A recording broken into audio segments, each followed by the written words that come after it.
a Tuesday night, as I was mindlessly scrolling the internet, I came across a rather interesting chart. The Samuel Benner cycle is a chart made in 1875, used to predict market prices. The interesting thing about this chart is that it predicts 2026 as the year of high prices and the time to sell everything. Now, I know what you're thinking. Why should I put my faith in something so important as the stock market with a 19th century pig farmer? And to that, I say, you might have a fair point, but there are some people counter-arguing that. The Samuel Benner cycle has predicted correctly the 1999 dot-com crash, the 2007 housing crisis, the 2020 pandemic, and the 1929 depression, but it was not 100%. It was off by 2 years. I mean, that's somewhat impressive for a chart made by a farmer 150 years ago to get so many things right. But there's gotta be more to it. We are left with two questions. Is this a legit chart? And if so, is the market really going to crash in 2026?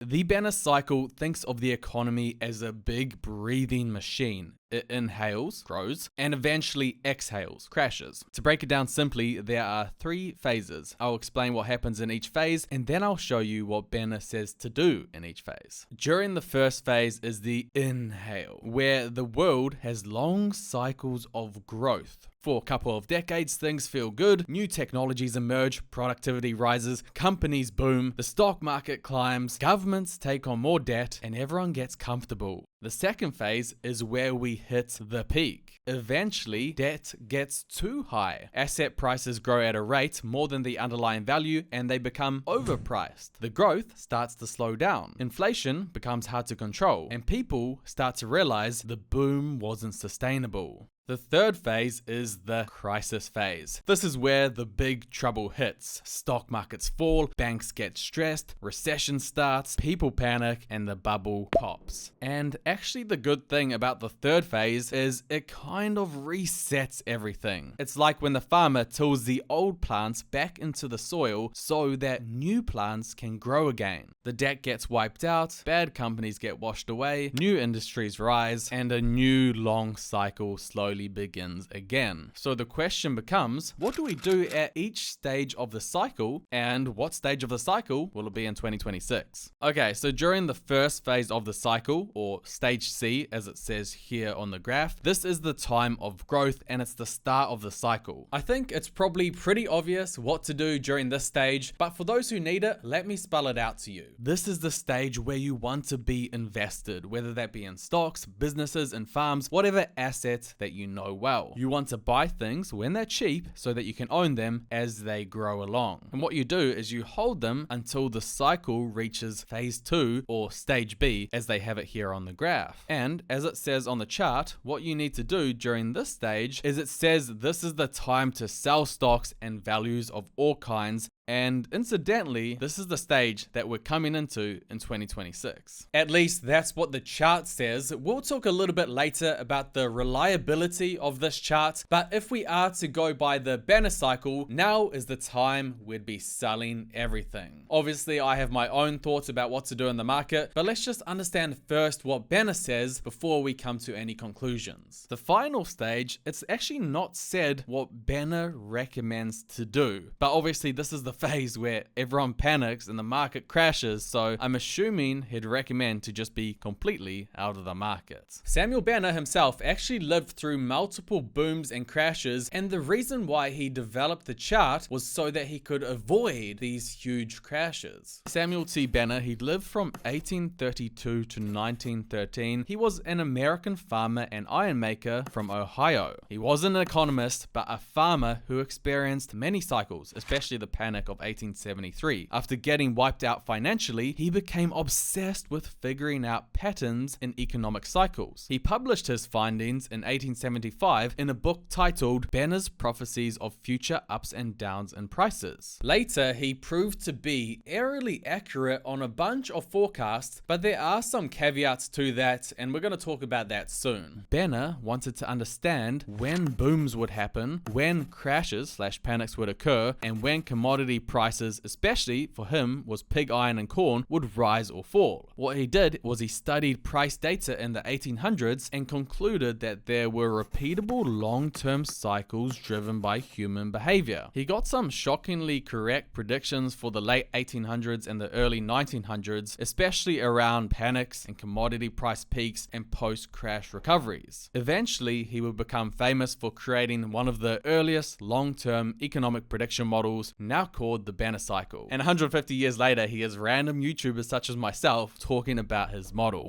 But now that we have a better understanding of the man himself, let's have a look at the accuracy of the cycle that he developed, because obviously if it's inaccurate, we can just completely disregard everything else. Me, being the constant cynic that I am sure that there is something off about this chart. So if we look at the chart again, we can see that there was actually quite a few periods where this was bang on. Remember that with this chart, A is the period where he predicted panic in the market, and B is where he predicted high prices and a time to sell. 1999 stands out, dot-com crash, tech bubble, whatever you want to call it. This was not a good time to be an investor, and it would seem that Samuel Banner, however he came up with this formula, was accurate. As I was researching this chart, I was told that these predictions are for once the year is completed. So 1999 is the end of 1999, the 2007 prediction is the end of 2007, and that's how it works. So in the 1999 prediction, he was pretty smack on because the dot-com crash actually started in March 2000. Another interesting one was 2019, because in 2020, we all know what happened. An interesting phenomena hit the whole world. Now, just to keep you all in a good mood, I'm not going to go into too much detail, but yes, that was the year of the pandemic and the whole world got shut down and we all stayed in our homes and probably indulged our bad habits a little bit too much. Incidentally, we did see a quick market crash at the time and a slight recession, and Banner's forecast we can consider accurate. About 100 years earlier, there was also a major crisis that Banner forecasted. I'm talking the Great Depression, which came in 1929. What you'll see is that he was off by 2 years. He predicted 1927, but it's close enough to 1929 where you kind of feel that you have to give it to him. He also got the 2007 housing crash pretty much smack on the money too. But it's not all sunshine and rainbows with this chart. It has its flaws. In 1945, where he predicted a year of panic, we didn't see a market crash. Stocks went up in that period. The S&P 500 increased from 13 points to 17 points. In fact, 1945 was actually the year that World War II ended, which, I don't know, unless you're an absolute savage, that's a really good thing. That's the opposite of panic. Another prediction of his was 1965 would be a year of panic. This was not the case at all. Stocks increased in price from 87 points in the S&P to 92 points. In 1981, that was another big prediction. And yes, granted, stocks did go down from 129 points to 122 points, but come on, this was no major crash. This was not a year of panic. At best, this was a simple market correction. And actually, the year following, stocks would shoot up in price. So I'm sure that some of you are shocked to know that this pig farmer wasn't completely accurate in all of his forecasts, and that 100 years later, it would prove that he got some wrong. But if you would have believed that, then you probably would believe in the Tooth Fairy, and you probably still believe that Manchester United can win the Premier League this year. Like Man U, he's been a little bit up and down with his predictions. The one thing that he did get completely accurate is his theory of the breathing in and out of the market, the boom and bust cycle. History has proven that we have years where the economy expands and grows, then it ends up taking on too much debt and overshoots and crashes. It does not just go up in a straight line. Incidentally, Ray Dalio would explain a similar type of thing 120 years later, and for anyone who hasn't watched it, it's well worth your time to see this video on how the economic machine works, both in the short and long-term debt cycle. Samuel Banner in many ways was before his time, and we have to admit that he got quite a few things eerily accurate. For 1875 math, not bad at all. If we look at his past 3 predictions, in which he predicted high prices and a time to sell, he got 2 out of those 3 correct. The next prediction is coming up very soon, 2026. He says prices will be high and it's time to sell. So let's ask ourselves, is this true? Before we talk about that, I want to show you this chart. This chart shows the ratio of US household holdings of equities to financial assets. The interesting thing about this chart is that each of the three major silver bull markets over the past 54 years have begun when this chart tops. In 2025, it's getting pretty high right now. Silver is also reacting to the AI robotics drain. Every single advanced technology crucial to the US vs China supremacy race, from the fastest servers to the sensors in every humanoid robot, is built on silver. I'm telling you this because the sponsor of today's video, Humanoid Global Holdings, ticker RBOHF, is tied to the race between who can rule the humanoid robot industry. Humanoid robots could turn out to be the most transformative in world's history. Right now, we are very early in the humanoid robot race. As of late 2025, humanoid robots are primarily in the pilot testing phase within structured environments like automotive factories. For those that get in early and at the right company, it could pay off. Our sponsor, Humanoid Global Holdings, ticker RBOHF, is one of the only publicly traded companies that is pure play focused on this sector. Humanoid Global Holdings has publicly committed to or closed indirect strategic investments in the following 5 companies. 1. Agility Robotics, developer of the bipedal humanoid robot Digit. Shareholders of Humanoid Global are invested in Agility alongside Amazon Industrial Innovations Fund and Nvidia. 2. Apptronic, developer of the general purpose humanoid robot Apollo. Shareholders of Humanoid Global are invested in Apptronic alongside Google and Mercedes-Benz. 3. RideScan, developer of an AI-powered safety and performance platform for autonomous robots. 4. How2 Robot, a global marketplace that connects businesses looking for automation with robotics solution suppliers. And 5. Formic, a company offering robotics as a service to small and mid-sized manufacturers. This focuses on the development and financial model that lowers the barrier to entry for automation. Shareholders of Humanoid Global are invested in Formic alongside Lux Capital and Mitsubishi HC Capital America. I think the most important point here is Humanoid Global Holdings gives an investor the access to the humanoid sector in its startup phase, when companies are still private. The type of access that is virtually impossible for the average person and is reserved for well-connected angel investors, hedge funds, endowments, and big tech. That access directly investing in private startups makes Humanoid Global Holdings a standalone investment company which is publicly traded and available to anyone, not just accredited investors or funds. Even ETFs, which will be available later on, will be mostly invested in publicly traded companies, not in startups. This is unique to Humanoid Global Holdings. So do your homework on Humanoid Global Holdings, one of the only publicly traded humanoid companies out there this early. Shares of Humanoid Global Holdings, ticker RBOHF, are available through Interactive Brokers, Schwab, Fidelity, E-Trade, and others. But now let's get back into if the market will crash in 2026 as per the Benner cycle. You can see here, according to his cycle, 2026, the end of 2026 is his view,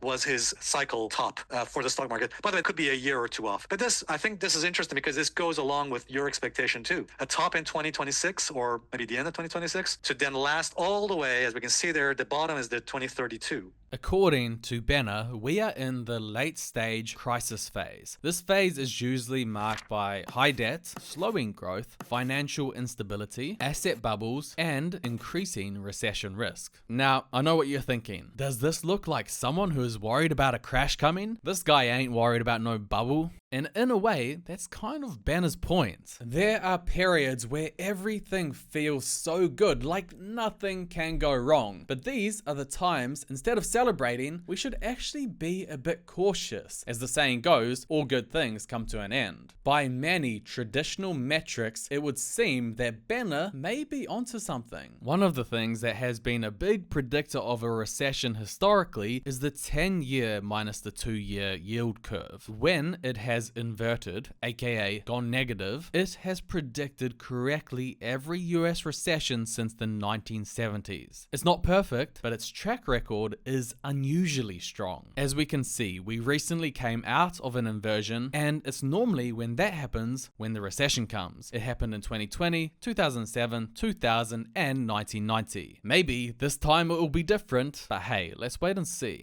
The Bank of England doesn't seem to think so. They have come out and warned that there is a growing risk of a sudden correction in global markets, as it raised concerns about soaring valuations of leading AI tech companies. They said on a number of measures, equity market valuations appear stretched, particularly for technology companies focused on artificial intelligence. This leaves equity markets particularly exposed should expectations around the impact of AI become less optimistic. The World Economic Forum's head had a similar type warning about 3 possible bubbles in the global economy. Maybe you can pause the video and see if you can guess what are these 3 bubbles. The first bubble is a crypto bubble, the second is an AI bubble, and the third is a debt bubble. And maybe the real bubble is all 3 of these merging together. And these organizations have a point. If we look at asset prices, they are very high right now. I've talked about this way too much on the channel before, but there's a reason why. The S&P 500 PE ratio is sitting at 30.3 right now. Prices 30 times more than earnings. It was around these levels before we saw the recession in 2007. It was 27 then, and the recession in 2000 where it was 33. A high price compared to the fundamentals of earnings. Some people say that prices have to come down to reality at some point. When this crash eventually begins, people are probably wondering, okay, but how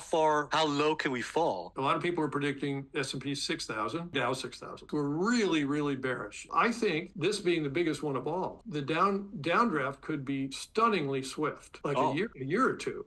Yeah, I'm not convinced that we're gonna see a crash that big. I mean, if the Dow went to 6,000 points, that would mean it would have gone down 87% from its current number of 46,000. That would be pure pandemonium in the market. Jim Cramer would lose the plot. However, from a historical point of view, we have seen markets go down 60, 70% before, so it's not out of the question. And if you look at Warren Buffett, in some ways, his strategy is just to hold on to cash for dear life. Yeah, he's made some big investments lately, but he still has more cash than he has in stocks, and that is very telling. As people say, look at what he does more than listen to what he says. There is, however, a counterpoint to this, which is I started investing and doing YouTube in 2018. Back then, many analysts were warning that the market is overpriced and that we should either be cautious about buying